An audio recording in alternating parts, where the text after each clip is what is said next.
আল্লাহু আকবার, আল্লাহু আকবার।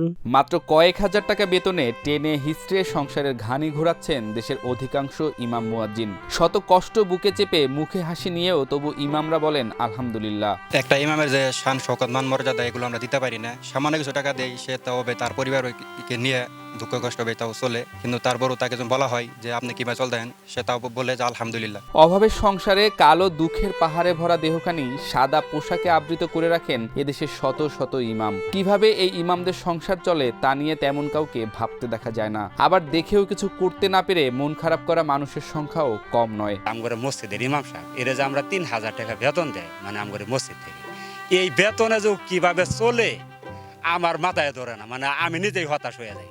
নামমাত্র বেতন নিয়ে ইমামেরা অনেক কষ্টে অতিক্রম করেন জীবনের এক একটি দিন, তবুও কোনো অভিযোগ নেই। সামান্য কিছু টাকা দেই, সে তাও তার পরিবারকে নিয়ে দুঃখ কষ্ট হবে তাও চলে, কিন্তু তারপরও তাকে যখন বলা হয় যে আপনি কিভাবে চলতেন, সে তাও বলে যে আলহামদুলিল্লাহ। তার দুঃখ কষ্ট তার বুকের ভিতরে চাপা রেখে দেয়।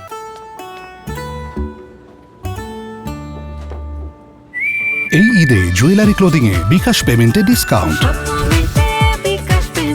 ২০-২৫ বছর আগে জামালপুরের ইসলামপুর উপজেলার চরপুটিমারি ইউনিয়নের সাজালের চর নতুন পাড়াতে বসতি স্থাপন শুরু হয়। ক্রমেই বাড়তে থাকে মানুষের আনাগোনা। নামাজ আদায়ের জন্য তখনও কোনো মসজিদ ছিল না। পরবর্তীতে স্থানীয় ইউনিয়ন পরিষদের প্রাক্তন সদস্য মরহুম মবেদ আলীর নেতৃত্বে এখানে প্রতিষ্ঠিত হয় একটি মসজিদ। এরপর থেকে বিভিন্ন সময় বিভিন্ন জন পালন করেছেন মসজিদটির ইমামের দায়িত্ব।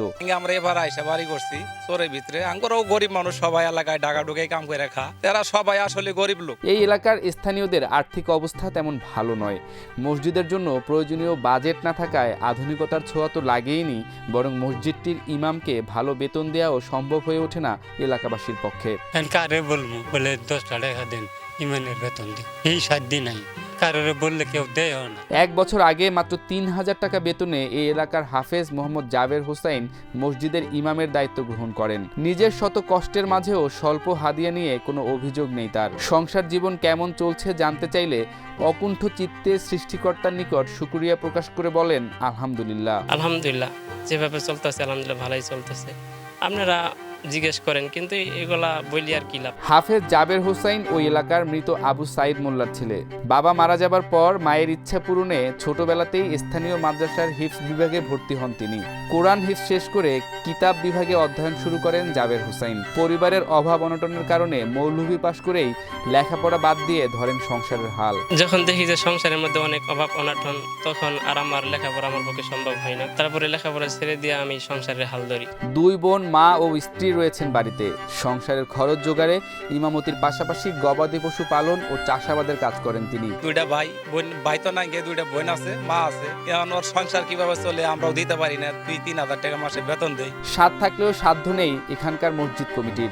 30-35 পরিবারের এই ছোট্ট মহল্লাতে এর চেয়ে বেশি বেতন দিতেও অক্ষম তারা। সম্মানিত ইমামের হাতে এই সামান্য টাকা তুলে দিতে বিব্রতও হন। দিতে পারি না, সমস্যা নাই। এলাকাও গরিব মানুষ, কাজ করে মজুরি করে ভাত খায়, কিন্তু ইমানের বেতন দিতে পারি না।